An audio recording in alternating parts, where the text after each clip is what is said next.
Okay, so welcome back to another video. So let's continue. State whether true or false. तो सही या गलत बताना है आपको. A connection oriented protocol like TCP use unicast address only. तो हमेशा याद रखिएगा, ये बहुत सच बात है कि जब भी आप कोई कनेक्शन ओरिएंट करेंगे between a client and A server, तो जो सर्वर पे आईपी होना चाहिए ना और जो इस क्लाइंट पे आईपी रहना चाहिए, वो किसके थ्रू बनती है? ये आपकी कनेक्शन जो ओरिएंटेशन है यूजिंग टीसीपी 3-वे हैंडशेकिंग. तो दोनों साइड आपका क्या रहना चाहिए? एक यूनिकास्ट आईपी एड्रेस होना चाहिए. तो ये कंपलसरी है. आप कभी भी इसमें मल्टीकास्ट आईपी यूज करके सोचेंगे इनके बीच में टीसीपी कनेक्शन बन सकता है, तो नॉट पॉसिबल. दूसरा आपसे पूछता है कि any caste services included in IPv6. तो यस, ये भी सही है और ये भी सही है. So true and true. Implies that all subnets obtained from the same subnet mask.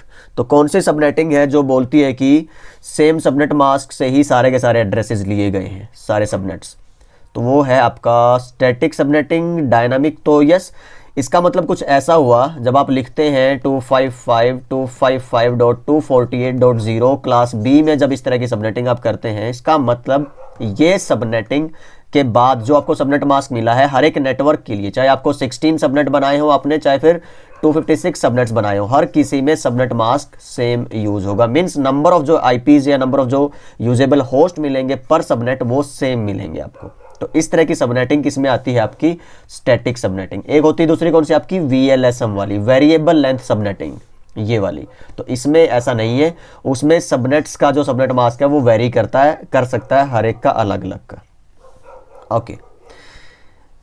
तो the combination of this and this is often termed as the local address of local portion of the IP address. ठीक है. तो जो आपका IP address है वो, उसमें क्या चीजें रहती है? एक नेटवर्क एड्रेस और एक उसमें होस्ट एड्रेस. अच्छा, एक चीज बता दूं थोड़ा सा आपको मैं, जैसे आप बहुत कंफ्यूज भी रहते होंगे नेटवर्किंग में जब शुरू किया होगा, और मैं भी अक्सर कंफ्यूज रहता था इसमें. तो let me share my experience. तो मे भी आपको ऐसा ना फेस करना पड़ा हो शुरू से ही. तो एनीवे, द थिंग इज, मान लीजिए ये एक स्विच है और इधर एक नेटवर्क है, ये एक स्विच है, इधर एक नेटवर्क है, और सेम ऐसे ही ये है आपका. और अगर आप क्या करें, इन तीनों को जोड़ते हैं, या तो मान लीजिए दो अलग अलग राउटर के थ्रू, जैसे ये दोनों इससे जुड़े हैं और एक ये इससे है, और इन दोनों राउटर को आपने जोड़ रखा है, तो ये जो टोपोलॉजी है पूरी ना, इसको आप क्या बोलते हैं? एक तरह से कि भाई ये आपका पूरा नेटवर्क है आपकी कंपनी का. और उसके अंदर भी आप फिर बोलते हैं कि ये जो पार्ट्स हैं, आप कहते हैं कि ये नेटवर्क कौन सा है? 10 का नेटवर्क है, ये 20 का, ये 30-40. तो एक्चुअली इसको बोलते हैं आप नेटवर्क और इनको बोलते हैं आप सबनेट्स. तो ये यहाँ पे वही गड़बड़ है. आपको लग रहा होगा कि इसमें क्या दिक्कत है इस वाले आंसर में, सबनेट क्यों? क्योंकि एग्जैक्ट जो सेंस है वो सबनेट की बनती है, नेटवर्क की. नेटवर्क तो इस पूरी टोपोलॉजी को बोलते हैं. ठीक है, तो याद रखिएगा ये. ओके. तो एक क्लाइंट वर्कस्टेशन है, DHCP सर्वर से जुड़ा हुआ है. पहले सब कुछ सही चल रहा था, लेकिन DHCP में कोई चेंजेस करे होंगे आपने, उसके बाद क्लाइंट को आईपी रीचेबल नहीं हो रही है. तो क्या इश्यू हो सकता है? हो सकता है DHCP सर्वर पे पहले मान लीजिए इस क्लाइंट को जो आईपी मिली थी वो थी 10.2. अब इसने अपनी जो बाइंडिंग्स थी, जो टेबल थी, वो सारी हटा दी. अब हो सकता है 10.2 किसी और को मिल गई हो, या फिर XYZ कोई भी रीजन.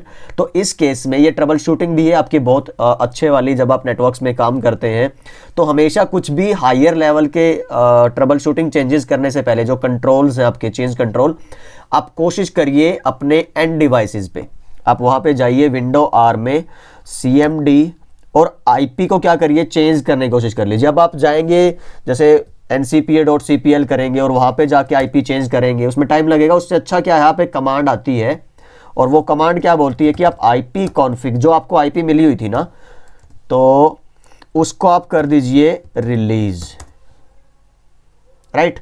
और उसके बाद फिर रिलीज होने के बाद आप उसको क्या कर दीजिए? रिन्यू. तो जो पहले आईपी आपकी सेव होगी DHCP पे, वो हट जाएगी, और अब आप दोबारा दूसरी आईपी के लिए क्या है? रिक्वेस्ट कर रहे हैं आप अपने DHCP सर्वर से, राइट. या फिर यहाँ पे जाइए, प्रॉपर्टीज में जाइए, आईपी को चेंज कर दीजिए, या फिर मतलब ऑटोमेटिक से मैनुअल पे लाइए, मैनुअल से दोबारा ऑटोमेटिक पे ले जाइए. तो मर्जी आपकी है, कमांड से कर रहे हैं या फिर आप वैसे कर रहे हैं. ठीक है. तो सॉकेट एड्रेस किसको बोलते हैं? ट्रांसपोर्ट लेयर पे। और हमने जब भी बात की थी OSI मॉडल की तो डिस्कस किया था कि जो आपका IP address plus port address है उसके कॉम्बिनेशन को बोलते हैं आप सॉकेट। और हमने देखा था कि इंटरनेट जो है आपका वो सॉकेट्स पे ही चलता है। हर एक प्रोसेस के लिए आप एक अलग से पोर्ट नंबर यूज करके एक सेशन बनाते हैं। तो यहाँ से आप इस कमांड से वो सेशंस आप चेक भी कर सकते हैं। पोर्ट नंबर सोर्स का रैंडमली 1024 से लेके 64511 तक कुछ भी यूज हो सकता है आपके पब्लिक पोर्ट्स में से। और डेस्टिनेशन पे आपके चले गए वेल नॉन पोर्ट नंबर, जैसे HTTPS यहाँ पे लिखा है तो इसका पोर्ट नंबर कितना होना चाहिए? 443, राइट। तो उसको बोलते हैं आपका socket, IP plus port number को। कौन सी आईपी असाइन की जा सकती है किसी इंटरनेट इंटरफेस पे? जैसे मैं अभी जुड़ा हूँ किससे? फ़ोन से। यस, मेरा एयरटेल राउटर है। अगर आप जाएं और विंडो R करके CMD में जाके मैं चेक करूँ IP कॉन्फ़िग, तो यहाँ से मुझे मेरा एड्रेस मिल रहा है प्राइवेट और ये मेरे राउटर का IP है, मीन्स जो मेरा गेटवे है प्राइवेट पर। लेकिन अगर मुझे इंटरनेट से जुड़ना है तो मुझे क्या चाहिए? IP एड्रेस, जो मुझे मिलता है किससे? मेरी पब्लिक जो मेरा प्रोवाइडर है। तो ये क्या है? मेरा पब्लिक एड्रेस है। तो यहाँ पे पूछ क्या रहा है मुझसे ये कि जो IP एड्रेस आपको मिलता है इंटरनेट की साइड पे तो वो कौन सा होता है? आपका पब्लिक IP। जो मिलता और आपको असाइन रहता है प्राइवेट साइड पे वो होता है आपका प्राइवेट IP। तो इनमें ये सारे के सारे जो भी एड्रेसेस हैं ये सारे प्राइवेट हैं। तो ये तो इंटरनेट पे यूज हो नहीं सकते, ना ये वाला ना ये, सिर्फ ये बचा है। तो this should be your internet interface means public IP। तो इंटरनेट का पूछ रहा है मींस आपसे पब्लिक IP पूछ रहा है, सिंपल सी बात है। IP एड्रेस डिवाइड किया गया दो पार्ट में, नेटवर्क एंड होस्ट। सबसे ज्यादा IP एड्रेसेस किस क्लास में होते हैं? Class A address. DNS है जो आपका URLs को, एक्चुअली आजकल इसको URL की बजाय मैंने बताया था क्या बोलते हैं? URIs। यस, तो IP to name, name to IP कौन कन्वर्ट करवाता है? DNS। एक कंप्यूटर जो डायरेक्टली जुड़ा इंटरनेट से, किस तरह की IP मिलेगी उसको? Public IP। ठीक है। एक डिवाइस है उस पे आपने दो IP कॉन्फ़िगर कर दिए हैं, एक 64 समथिंग का है, डिस्प्लेड एज इंटरनेट। अच्छा, कॉन्फ़िगर नहीं किया है, ये कह रहा है कि इसके पास दो IP है। फर्क है दोनों बातों में। एक ये मिला है मीन्स आपका पब्लिक, ये इंटरनेट से मिला होगा। दूसरा ये है प्राइवेट आपका। ठीक है, communicates with the LAN. What type of technology have you implemented? Okay, technology पूछ रहा है। तो हमें पता है जब भी हम पब्लिक और प्राइवेट के बीच में कन्वर्जन करवाते हैं तो उस को क्या बोलते हैं? टेक्नोलॉजी को जो राउटर पे कॉन्फ़िगर होती है, that is your network address translation. और इसी के थ्रू हम जितने सारे आपके प्राइवेट एड्रेसेस है, प्राइवेट PCs है, उन पे आप सिंगल पब्लिक IP का यूज करके हर एक जगह इंटरनेट चला सकते हैं। That is your network address translations. Yes, आपको सिस्को के जो कमर्शियल राउटर्स हैं उन पे कॉन्फ़िगर करना पड़ता है। जो आपके घर वाले मॉडम है या वाईफाई राउटर्स हैं उन पे ये कॉन्फ़िगर्ड, प्री कॉन्फ़िगर्ड आता है पहले से ही। एक smaller network that is part of a larger network. तो ये मैंने अभी डिस्कस किया था कि क्यों इसको आप क्या बोलते हैं? सबनेट। इंटरनेट प्रोटोकॉल क्या है? प्रोटोकॉल क्या होती है आपके? Rules for doing something. तो IP जो प्रोटोकॉल वो है, रूल्स किस लिए बनाए गए हैं? That is for sending data. Okay, which of the following assertions is false about the IP? आप पढ़िएगा तो आपको अंदाजा लग जाएगा कि ये गलत क्यों। तो चलो थोड़ा सा ये आप जरूर पढ़ लीजिएगा, ये ठीक है, पर गलत क्यों है ये देख लेते हैं। Packet source can not set the route of an outgoing packets, the route is determined only by the routing tables in the routers on the way. No, आप इस कंप्यूटर में भी, अगर मैं जिस लैपटॉप पे ये वीडियो बना रहा हूँ, अगर उस पे जाएंगे विंडो और CMD, यहाँ पे भी आपकी राउटिंग टेबल मिलती है और यहाँ पे भी आप कॉन्फ़िगर कर सकते हो। कमांड है चेक करने की, रूट प्रिंट। आप अगर देखेंगे तो यहाँ पे भी आपकी राउटिंग टेबल मिलेगी इस एंड डिवाइस के अंदर भी। यस, तो this is false. Which of the following functionalities must be implemented by TCP? तो ये मैंने लास्ट वीडियो में आई थिंक डिस्कस किया था क्वेश्चन कि जो आपका मेन एम है वो एंड टू एंड कनेक्टिविटी का है। ये सारी चीजें आती हैं बाद में। Okay, packets of the same session में be routed through different paths in. ये बहुत एक इंटरेस्टिंग वैन की जो आपकी टेक्नोलॉजीज हैं, वहाँ पे जो आप डेटा ट्रांसफ़र करते हैं तो वहाँ पे कई तरह की स्विचिंग मैकेनिज्म्स आते हैं। एक हमारे पास सर्किट स्विचिंग आता था, अभी हम किस पे काम कर रहे हैं? आपकी पैकेट स्विचिंग पे काम करते हैं। एक लीज लाइन आपकी। तो पैकेट स्विचिंग में और सर्किट स्विचिंग में बेसिक डिफरेंस यही है कि सर्किट में सोर्स टू डेस्टिनेशन आपका डेटा का पाथ प्री डिफाइंड रहता है। कि जब भी आपको कोई डेटा ट्रांसफर करना है सोर्स टू डेस्टिनेशन ना, आप एक पाथ पहले से चूज करके रख लोगे कि बॉस सारे जो मेरे स्मॉल पार्ट्स होंगे ना, जैसे सर्किट स्विचिंग में सेल्स बोलते थे, 53 बाइट्स के सेल्स जाते थे छोटे छोटे, और इसी रूट से जाएंगे, यहीं से आएंगे, तो वो फिक्स रहता था आपका। तो जब आप कम्युनिकेशन प्रोसेस एस्टेब्लिश करवा रहे हो, जब आप स्टार्ट करा रहे हो, तो ये जो सर्किट था, ये फिक्स सर्किट आपका बनता है पहले, पर ये इसलिए स्लो थी। पैकेट स्विचिंग पे क्यों आए हम, कि हमने जो डेटा था उसको स्मॉल पैकेट्स में ब्रेक कर दिया, और अब depending upon the time period you are using, तो उस वक्त पे इन पैकेट्स को, मान लीजिए जो 1000 पैकेट्स थे, इनको लगा कि ये वाला जो रूट है ये बेस्ट है, तो ये इधर से चले जाएंगे।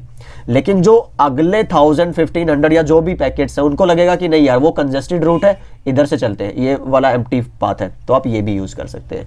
और दूसरा, सेंडिंग के लिए, रिसीविंग के लिए आप अलग अलग पाथ यूज कर सकते हैं। तो ये ब्यूटी है आपकी सर्किट स्विचिंग की। तो यस, टीसीपी और यूडीपी में जब आप क्या करते हैं, लार्ज डेटा को, बिग डेटा को छोटे छोटे स्मॉल पार्ट्स, डेटा यूनिट्स में डिवाइड करते हैं, जो इसके लेवल पे, ट्रांसपोर्ट लेयर पे सेगमेंट के नाम से जाने जाते हैं, वो आपका पैकेट्स ऑफ सेम सेशन में be routed through different paths. So yes, this is true in TCP and UDP, दोनों में। ऐसा नहीं है कि सिर्फ टीसीपी में सीक्वेंसिंग है, टीसीपी रिलायबल है तो उसी में, नहीं, यूडीपी में भी आप कोई भी पाथ ले सकते हो। For which one of the following reasons does IP use the time to live. तो टीटीएल वैल्यू आप चेक कर सकते हैं, मैंने आपको एक वीडियो में, इससे आई थिंक प्रीवियस वीडियो में टीटीएल के बारे में बताया था, पहले भी हम बहुत बार बात कर चुके हैं। और टीटीएल का आपको हमेशा, जब भी टीटीएल का नाम आए, आपके दिमाग में क्या इमेज बननी चाहिए, लूप प्रिवेंशन। नेटवर्क में लूप ना बने, इसके लिए आप क्या यूज करते हैं, टीटीएल। तो एक यहाँ पे मैंने थोड़ा सेटअप करके रखा है, ये नेटवर्क है 10.0 का, 20 30 40, यहां पे मैं क्या करूं, एक लूप बैक बना दूं 1.1.1, इधर मैं एक लूप बैक बना दूं 2.2.2। मैं क्या करता हूं, यहां पे स्टैटिक राउटिंग यूज कर रहा हूं, ठीक है। यहां से मुझे जाना है इस रूट पे, और इसको तो खैर आप ना भी बनाएंगे तब भी चलेगा, ये पोर्शन अगर आप नहीं भी लेंगे तो। आपको 2.2 पे जाना है, और आपने नेक्स्ट हॉप दे दिया, ये वाला स्टैटिक राउटिंग हम यूज कर रहे हैं, तो आपने नेक्स्ट हॉप दे दिया, मान लीजिए यहां पे था 10.2, और इधर आपका नेक्स्ट हॉप है 20.2। आपको पहुंचना कहां पे है, इस नेटवर्क पे, दो जो है आपका 2.0.0.0, वटएवर, कुछ भी नेटवर्क हो सकता है। अब आप देखिए, स्टैटिक राउटिंग जब आपने कर दी तो गड़बड़ क्या कर दी, आप यहां से ही भेजना चाह रहे हैं, यहां से भी, पर स्टैटिक में तो नेक्स्ट हॉप एक ही देना चाहिए ना आपको, ये कोई लोड बैलेंसिंग तो करेगा नहीं डायनामिक बिहेवियर की तरह, तो इसलिए आपका पैकेट क्या है, घूमता रहेगा। तो ये लूप है। तो जब इस तरह के, देखो इसीलिए बोलते हैं कि या तो आप मिस कॉन्फ़िगरेशन करें या मिस केबलिंग करें, तभी लूप बनते हैं, अगर आपके नेटवर्क इंजीनियर्स अच्छे हैं तो। अगर मिस कॉन्फ़िगरेशन नहीं रहती तब तो लूप बनेगा ही नहीं, पर अगर गड़बड़ रहती है, मिस कॉन्फ़िगरेशन हो जाती है, तो राउटिंग में बाय डिफॉल्ट एक मैकेनिज्म आता है टीटीएल वैल्यू का, 255 से स्टार्ट होता है राउटर्स में। जब भी ये इधर भेजेगा, इसके पास टीटीएल वैल्यू 255 थी जब ये यहां से भेज रहा था, जब ये रिसीव करेगा इस इंटरफेस पे तो 1 से डिक्रीज होगा, वापस भेजेगा 253 252, तो ये अल्टीमेटली कुछ टाइम लगेगा इसको, पर ये 0 होते ही पैकेट को क्या करवा देगा, ड्रॉप। स्विचिंग में ऐसा नहीं होता, कोई टीटीएल का कंसेप्ट नहीं है, इसीलिए स्विचेज अगर ऐसे जुड़े हैं रिंग में तो उनमें हम यूज करते हैं एसटीपी, इस लूप को रोकने के लिए। Okay, what is the IP address range of अपीपा, ये याद रखने वाली बात है। 169.254.0.0 का जो बी क्लास एड्रेस है वो रिजर्व्ड है totally अपीपा, automatic private IP addressing के लिए।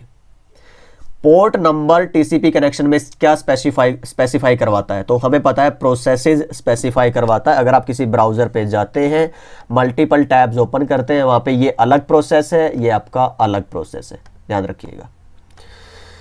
ओके, फिर आता है आपका what is the size of source and destination IP address in IP header. तो चाहे सोर्स आईपी हो चाहे डेस्टिनेशन हो, दोनों ही कितने के होते हैं, आपके 32 बिट्स के। सो आई थिंक काफ़ी है इतने क्वेश्चन इस वाली वीडियो में। ओके, तो मिलते हैं नेक्स्ट वीडियो में, तब तक के लिए सीखते रहिए, सिखाते रहिए और मस्त रहिए। Bye bye.